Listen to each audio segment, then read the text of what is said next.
Welcome to Signs of Life, exploring survival of consciousness. Brought to you by Forever Family Foundation, on the web at foreverfamilyfoundation.org. I call your name, the echo is haunting, the echo is always the same. I call your name, the echo is haunting, an echo can never be changed, so I call your name, your name. Hello and welcome to Signs of Life Radio. I'm Kimberly Saavedra, Director of the Comlock Center, and I'd like to welcome you this evening to Signs of Life Radio, and this personal episode is about your personal experiences. We like to talk about all kinds of things here that will help us understand our experiences, to accept them, to trust them, to integrate them.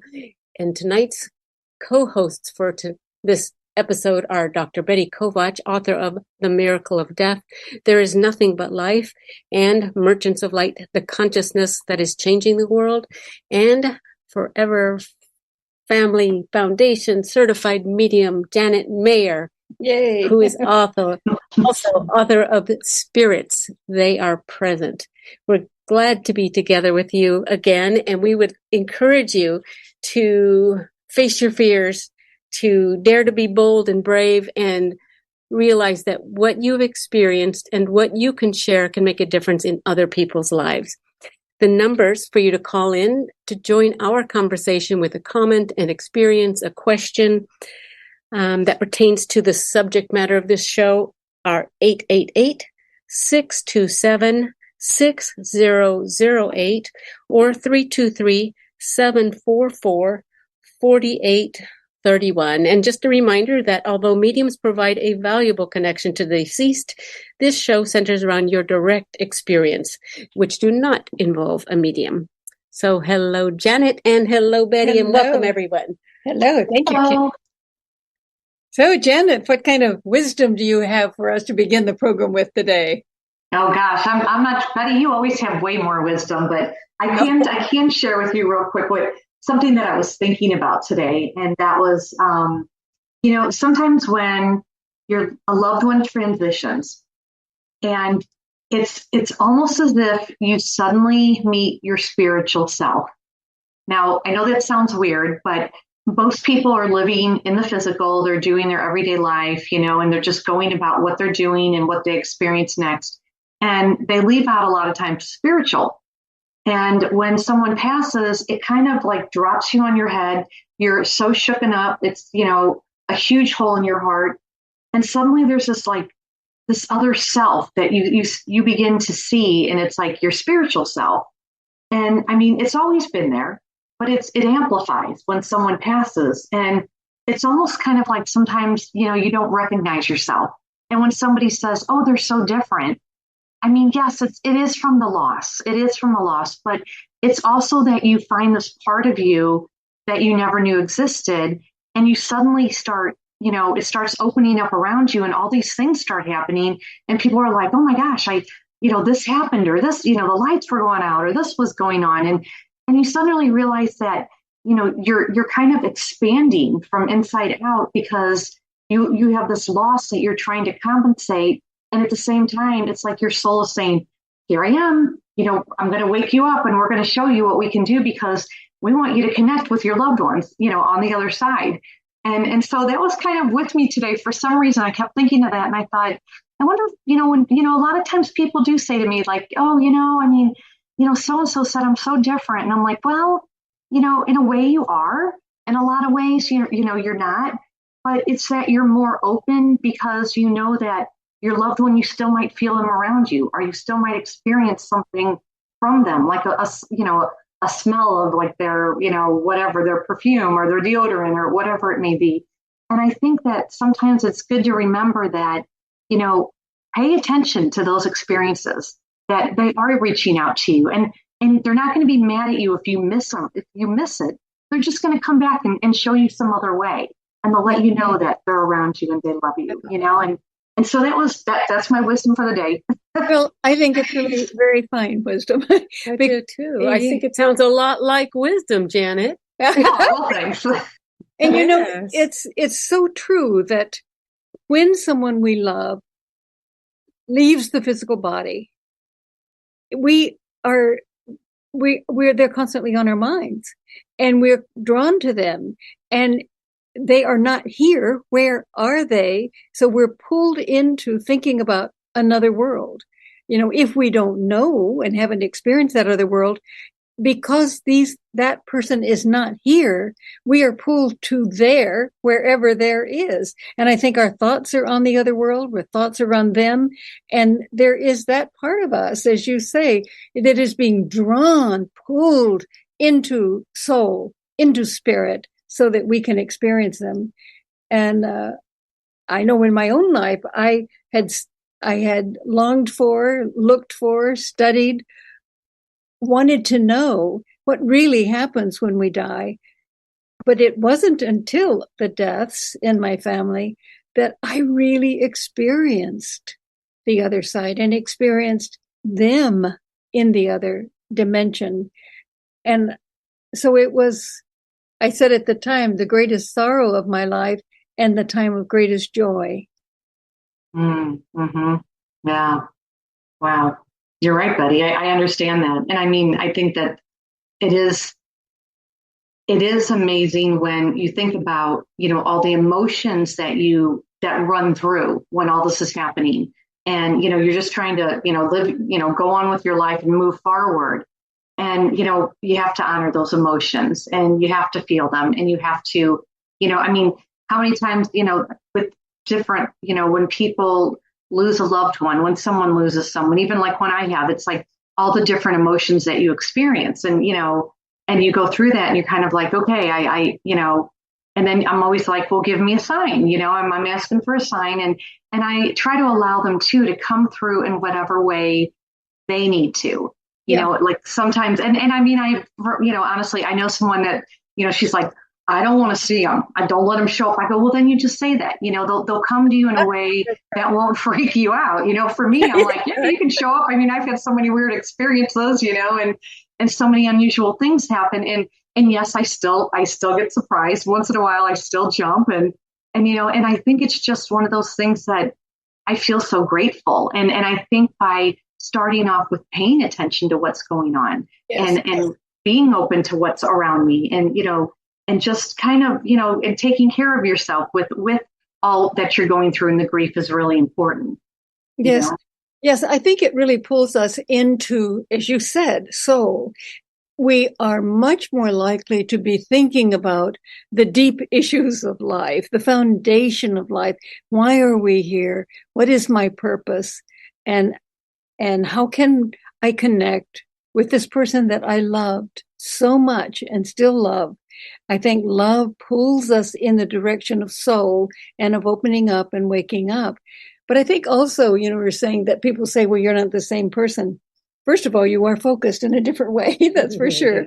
I remember hearing sometimes a couple that I know very well, they fuss, and I would think they really haven't allowed themselves to know that what we have now is temporary. There'll be a time when one of them won't be here. That was just so present with me right after the deaths, is that it was like they haven't been caught up to face soul, so to speak, and to know that everyone we love today, it is temporary in terms of the physical. That, certainly at my age, I look back at all many different worlds it seems that I've lived in, and so many of them are completely gone, and all of the people who lived in those worlds are gone. But I think when we confront death, we really do confront the issues of who we are and what we're here for. And if that doesn't change us, I don't know what will. And I know people have said to me, well, I lost friends during that time. Well, some people are not ready to think on those matters, and it's scary, or they don't think there is anything. And or so they'll knock on wood and hope it doesn't happen ever. Exactly. So, and when we've experienced the death, then we are called to face it. Mm-hmm. And we must. So if our friends do not or cannot, then we might lose them.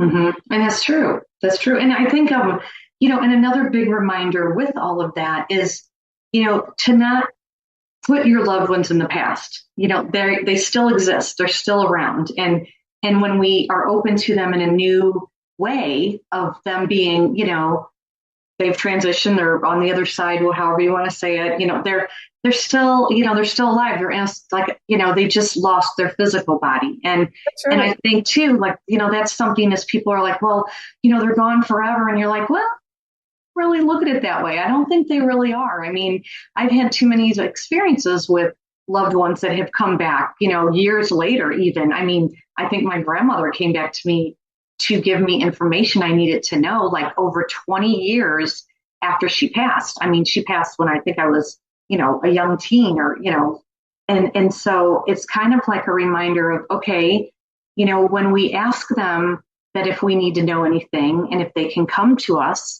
and give us a heads up, that's great. Or if there's something, if a loved one, we just need comfort for them. And I mean, I'm sure with you the same way, Betty and Kim, is when when you've lost someone, every once in a while, boy, you really, really feel their energy really strong. And then something happens that day that just totally is exactly them. It's either like an affirmation of some sort, or you see a sign with their name or something, a song or something happens that it's just like it makes you stop in your tracks and say, okay, I know they're here. Thank you. I needed this today. And then you can kind of move on. And it's a good thing because it's almost like, they give us comfort from the other side, which, in a way, that's pretty wonderful. Oh, yeah, we need that. Yeah, we certainly need that.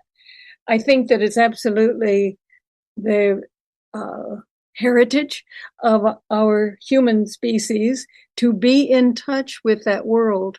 And we've lost it for several hundred years, more than that, more than 2,500 years at least, because of the Orthodox teachings, and so we kind of lost that connection to the other world.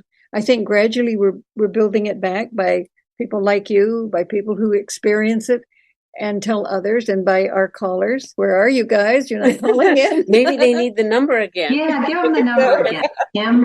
Maybe the number and a little Brene Brown. And she said wisely, the willingness to show up changes us. It makes us a little braver each time. And that's from her book called Daring Greatly.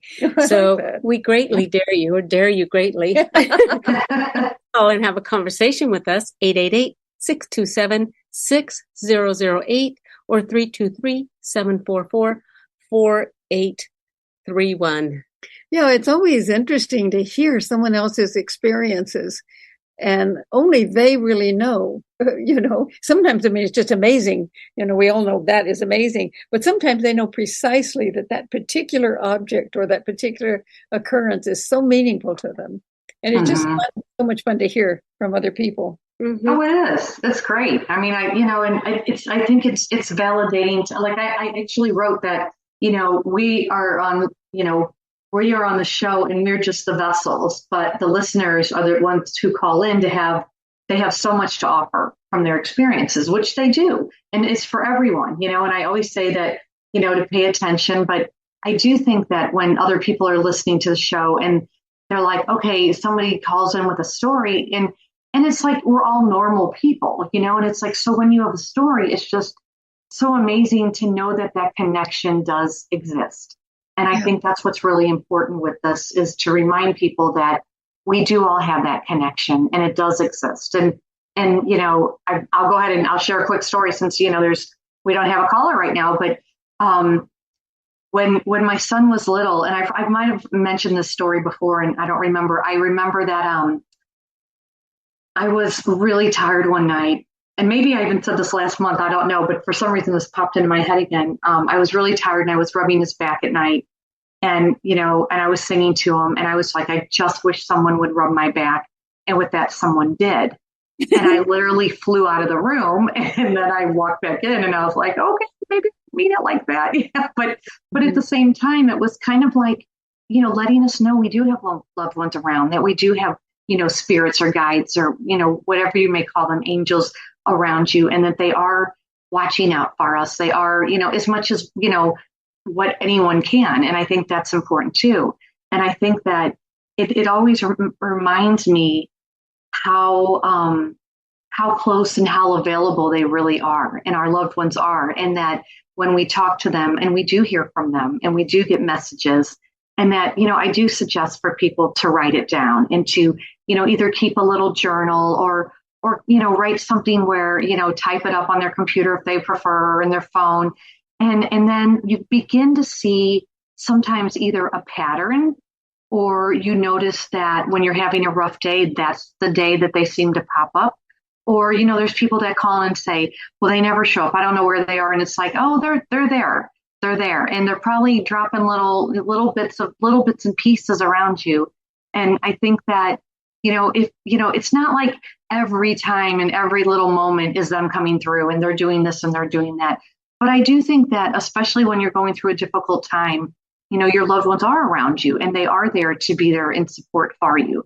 So I think that's really important too, Yeah. And it's always good to hear you say those things and like to pay attention, because we've been taught for more than 2,000 years that, oh, that was just a coincidence, or don't make so much of it, or that just happened. It's always, we've always had a way to devalue, to reduce what has happened to nothing.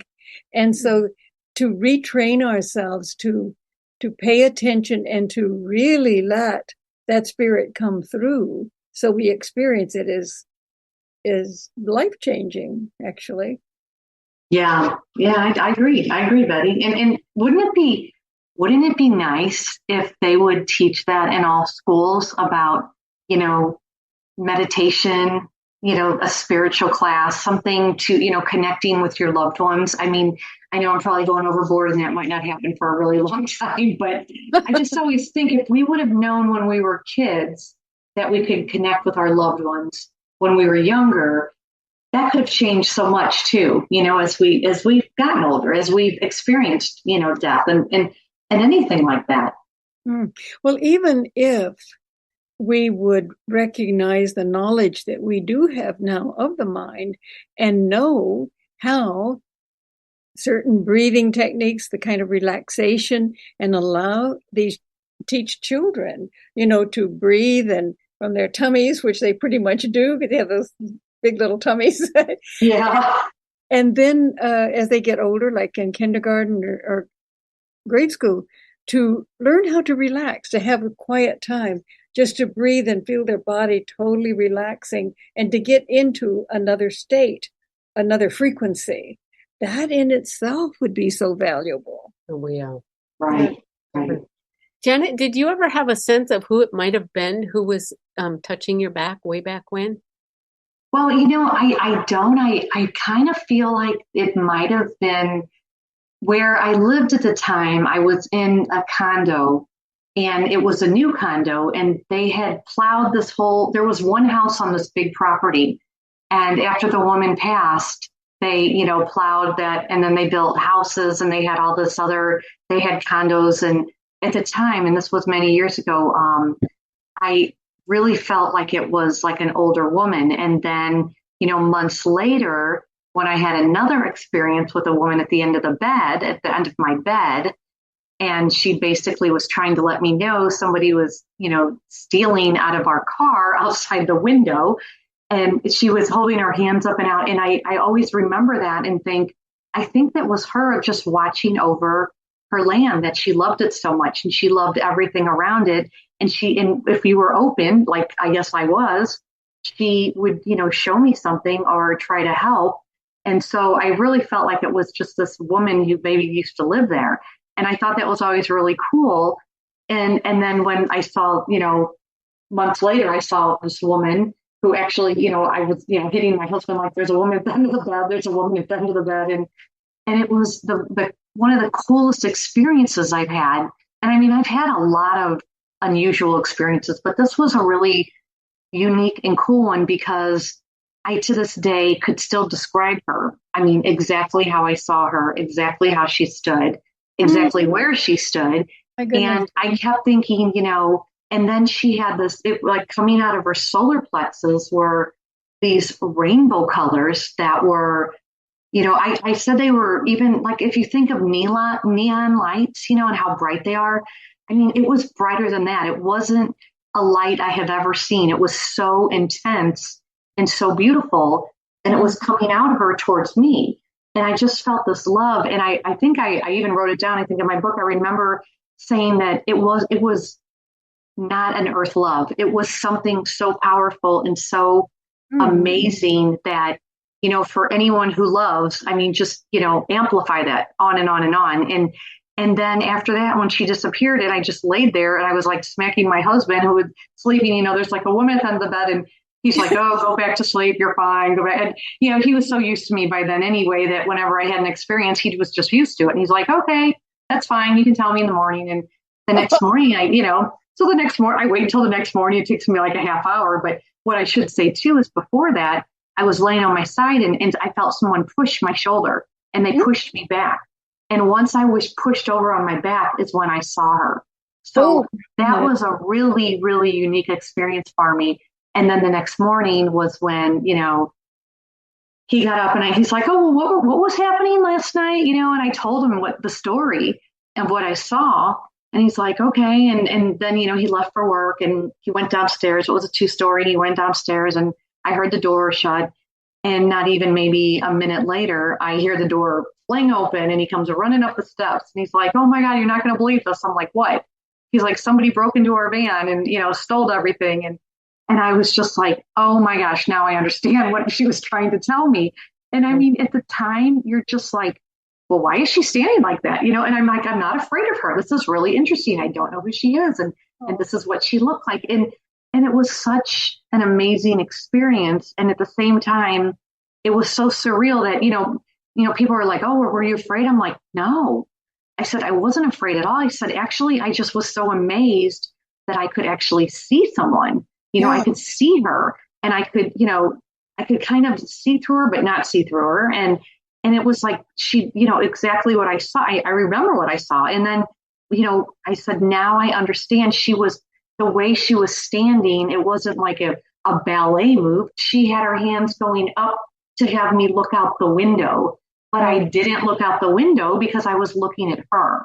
And so, of course I'm, had to call the insurance company and do all that. But the interesting thing is she was giving me a heads up. And I've always remembered that to say, if I need to know something and, if I'm supposed to know it, and if I can know it, then, please show me, whoever that may be, whoever, whatever loved one or spirit guide or friend or whatever, I'm here. I'll try to listen and pay attention.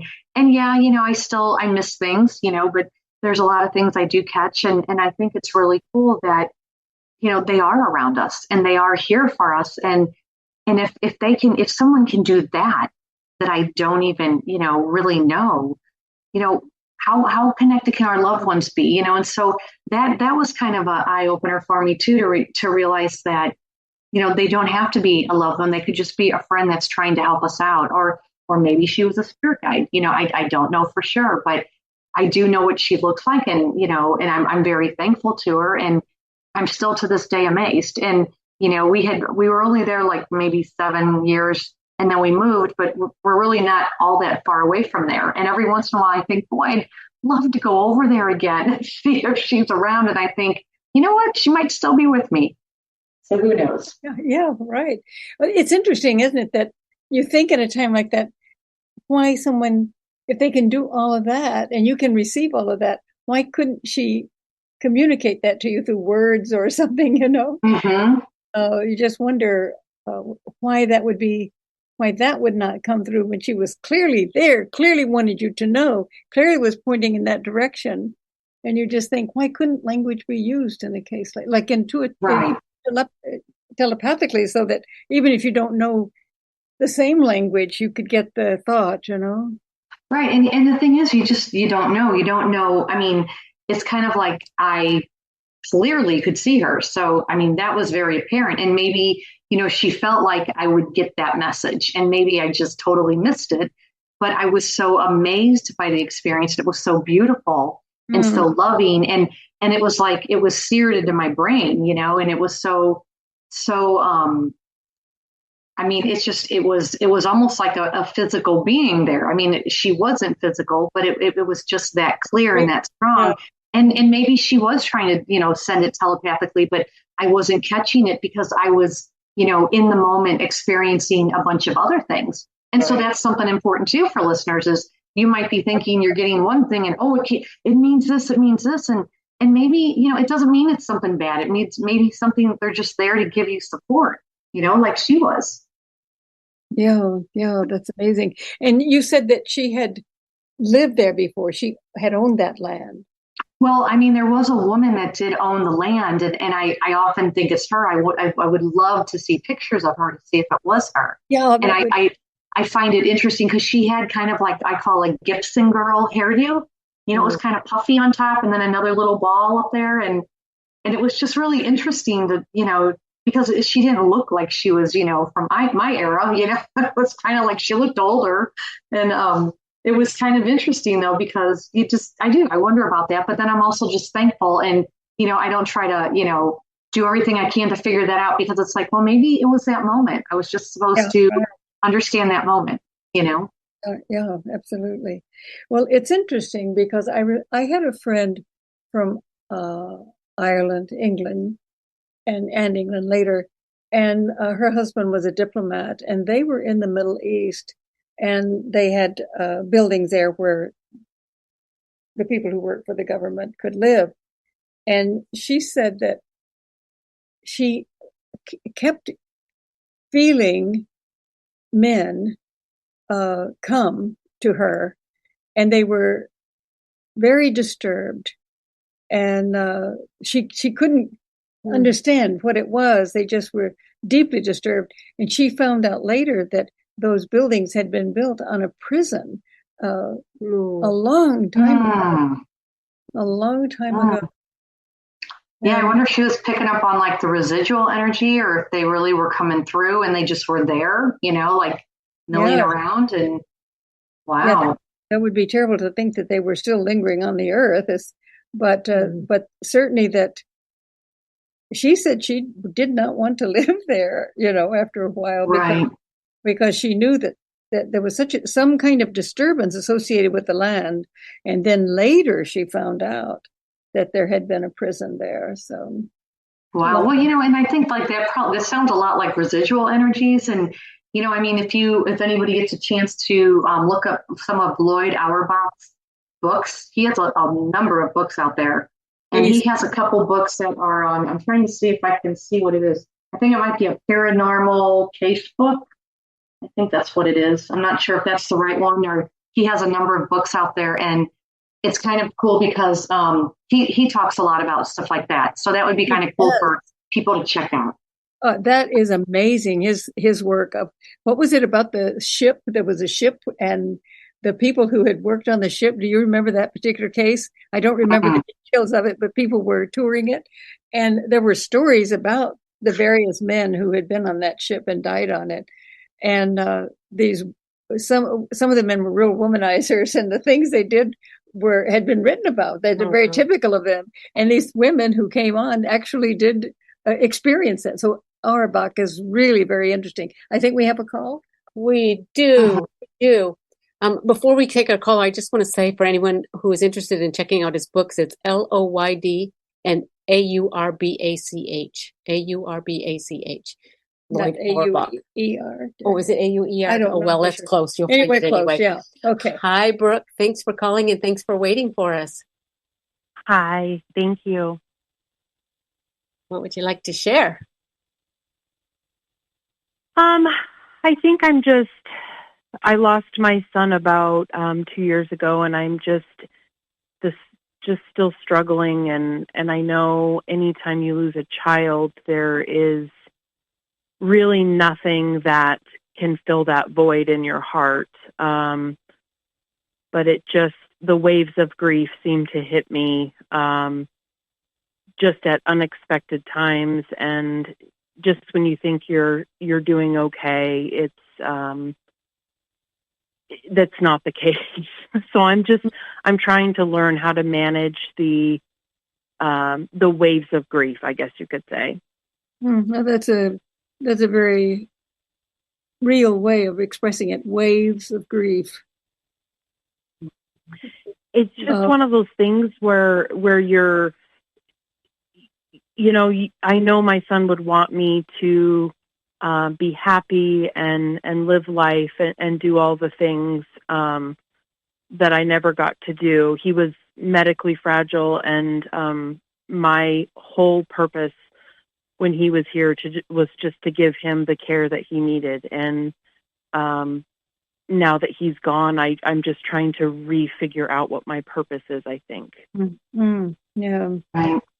I understand. I mean, that's, that would be extremely difficult. And I think that, like we were talking about earlier is, the grief, it doesn't go away. It's always with you. It's always in the present. But, you're also, like you said, you're trying to move forward in many ways. And I think that if you take some comfort knowing that, even though he isn't here physically, that he is around you in spirit.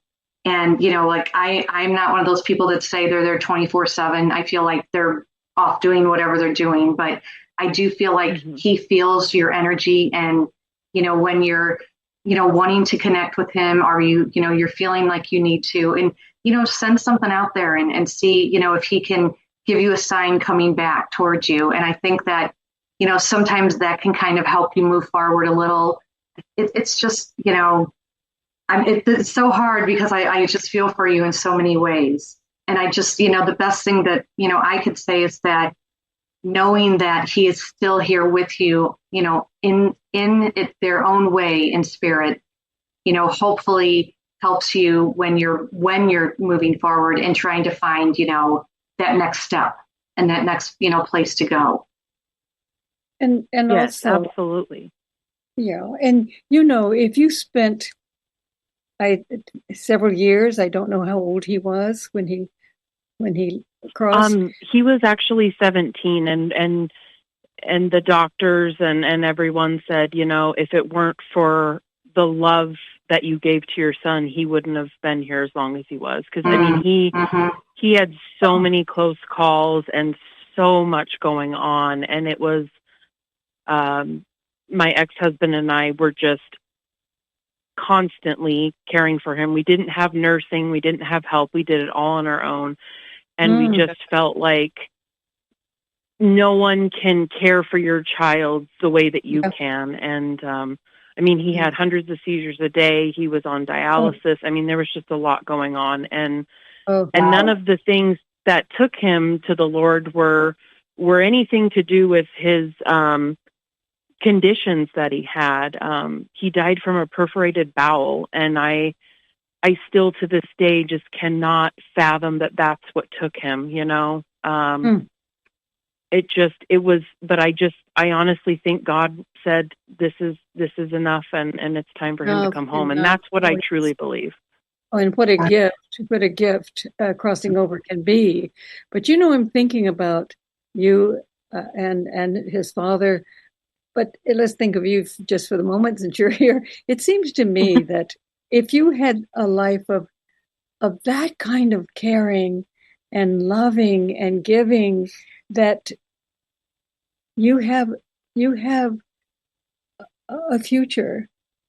In a way, you'd have to say that it was what it was in and of itself, but also think how you've been transformed by that experience.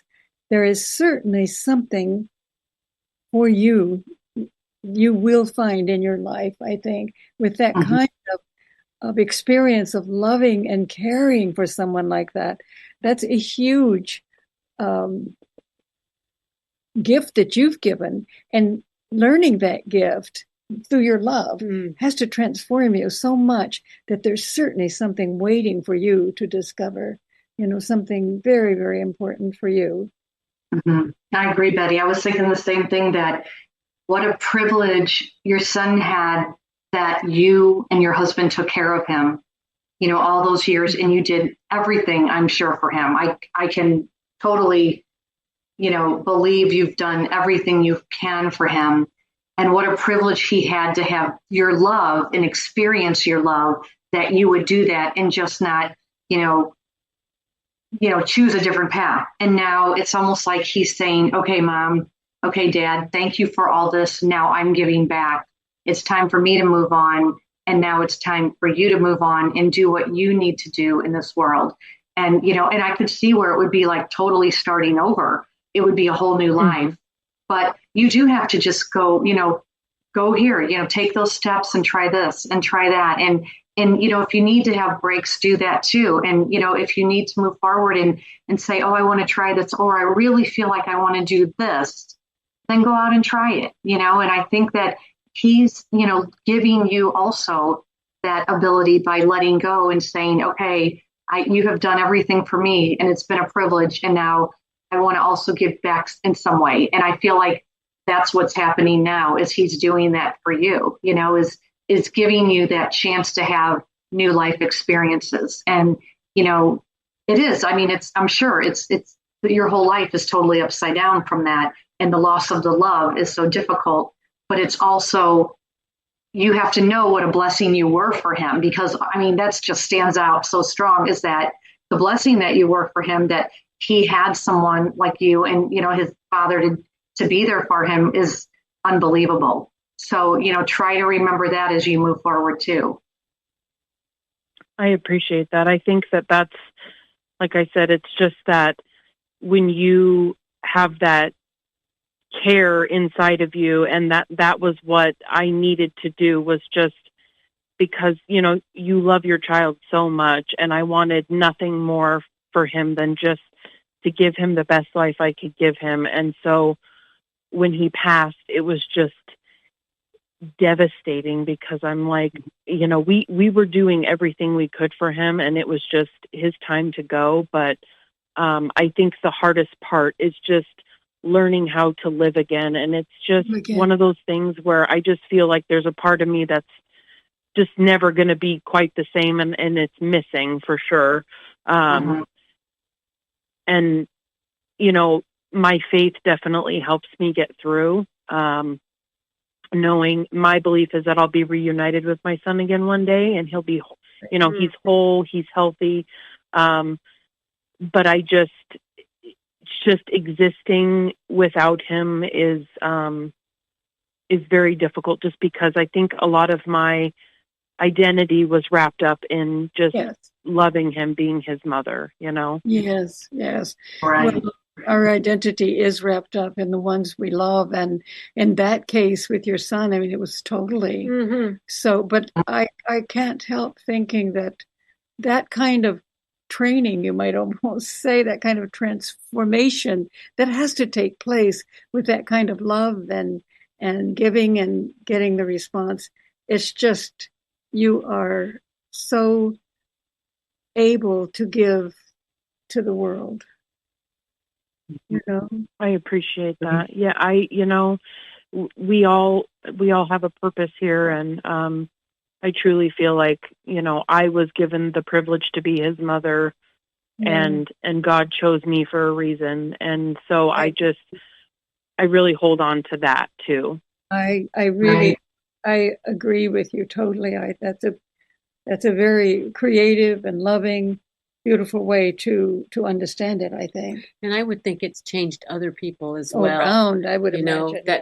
That love and that commitment and that tender care. Right. I agree with you guys. Service, just immense. His service had so many doctors, physicians, nurses. Just everyone that was involved in his care came to his service, because they were all just in amazement of how long he had, made it, and so I carry that with me as well, is that, I know we did everything we could. They had to be transformed by that kind of love as well. I can hear it, Joe. And he did everything he could too, it sounds like. He was yes. Right. Oh my God. Well, wow. That is a beautiful story. It is. Beautiful love, and it heals people just hearing it. And it's creative. Something beautiful comes out of such love. And there's no way that it can't. Those bonds are not broken. No. They are not. Right. No. It could not be. No. Right. Wow.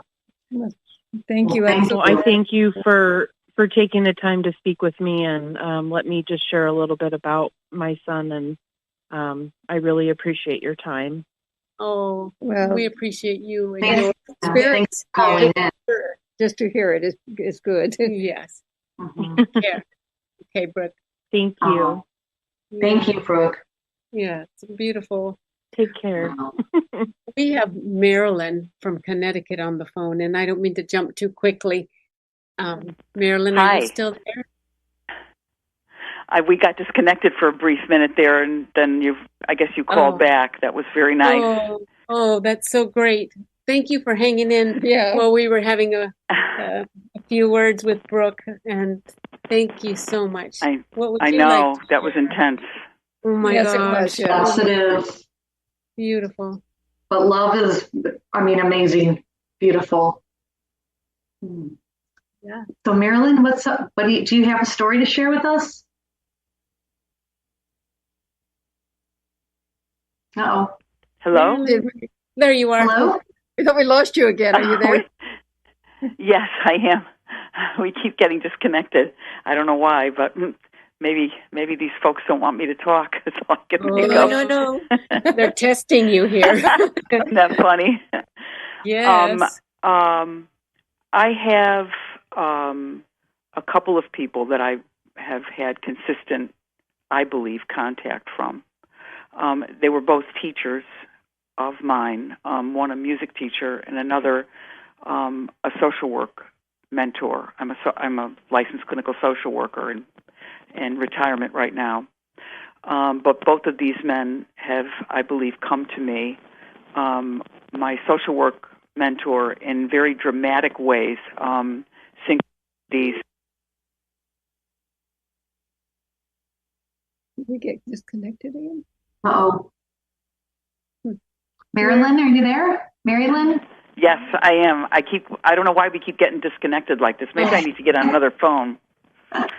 If you want to try, you can just call right back. If you want, it might be if you're on something wireless. Maybe the signal's just not strong. Yeah, no, it's my home phone. Isn't that weird? Okay, let me try this one. Well, let's carry on. Go for it. Yeah, I hope that it's Okay. You must have said dramatic, so now I'm on the edge of my seat here. Yeah, it's still really staticky. Anyway, a lot of synchronicity with my social work mentor. Too much so to be ignored. And he also came to me in a visitation dream because I mourned him a great deal after he died quite suddenly within a couple of months of his wife, who had the same name that I have. She was also a Marilyn. And 3 months later, he's dying, and I went to his bedside and stayed there. I visited him at different points the weeks prior to his death. And after he died, I had a dream of him in which he was a runner, and he was also my running coach. He trained me for the marathon. We would take long runs together during our breaks at work, because we worked at a clinic together. And in this dream, we were walking on a path that separated, and without speaking, he pointed to one path and said, I heard him telepathically say, you go there, and then to another path, and he said, I'm going here. We can't run the same path. I woke up, I was startled, woke up in the dream because it was very, as you know, very, very real, and my arms were up in the air. It was very, very dramatic. And there were other times where, another time that a former client that we had in common called me because he wanted to talk to me about this man who had then died. And And I happened to come out of my office, and this young man was in the office and said to his mother, who he was with, "Oh, there she is." They were waiting for me, and I, quite by coincidence, came out of my office. They were in the hallway. I was not expecting them. And, he told me the story of how Paul helped him a great deal and how grateful he was, and he wanted to make contact with Paul's family. So that night I went home and I called Paul's daughter and I said, this young man who was your dad's son, dad's client, wants to make contact with you. And so she said, sure. And she says, you do realize what today is, Marilyn? And I said, what? She says, it's the anniversary of my father's death. Wow. It was, and I did not remember. Okay, I did not remember. So it was this all happened on the day that Paul died. I don't know how many years before, maybe a year before. But with my other mentor, it was very, very difficult because we were all students of his. I'm a musician too, and he was our teacher. And we would regularly get together and perform together. We were in an ensemble together and various orchestras together. We were accordion players. And he also came to me in a dream, but what became more obvious to me as I deeply mourned him after his death, and I still do, is that I was, of course, walking. I had gone from running to walking. I was walking on a path and very, very sad, and suddenly a song comes to me, and this is how this man communicates to me, through music. Song came to me, the Donny Hathaway song, A Song for You. I don't know if you're aware of it, of the words. And this is not a song that I would sing to myself, or wasn't one of my favorite songs, and not even an artist that, I knew of Donny Hathaway, but I don't listen to him, you know what I mean? I don't have any of his albums or anything like that, but the song came to me, and the lyrics were clearly very, very revealing. And I believe he was talking to me through the music. And he has since he also loved animals, particularly deer. And there was one time where we were related through marriage. An aunt that we had in common who happened to die fall, and then subsequently die after one of our concerts. Wow. I was very, very upset about it. And I said, you got to help me here, Bob. I'm really, really upset about this. And I'm walking as I'm thinking about it and really very upset. And all of a sudden, 3 deer come from out of the woods and literally danced in front of me. Danced in front of me. And then go into the woods. I said, okay, everything's going to be okay. Because I frankly was afraid I was going to get sued.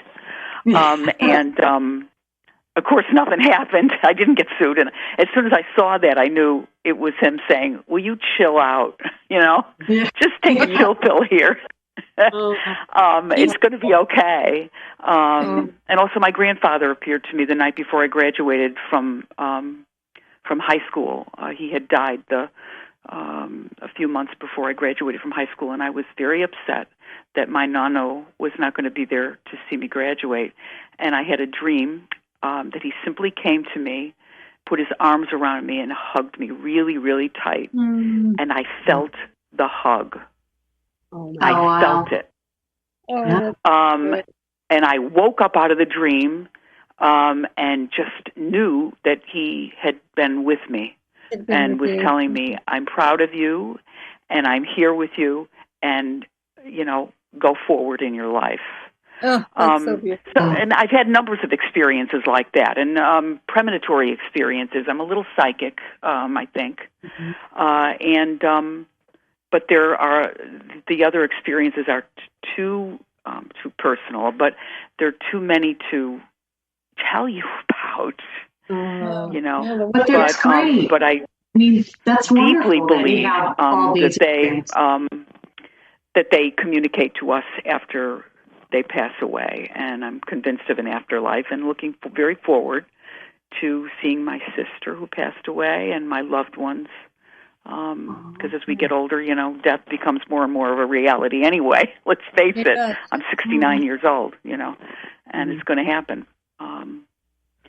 Anyway, I just thought I would share those with you.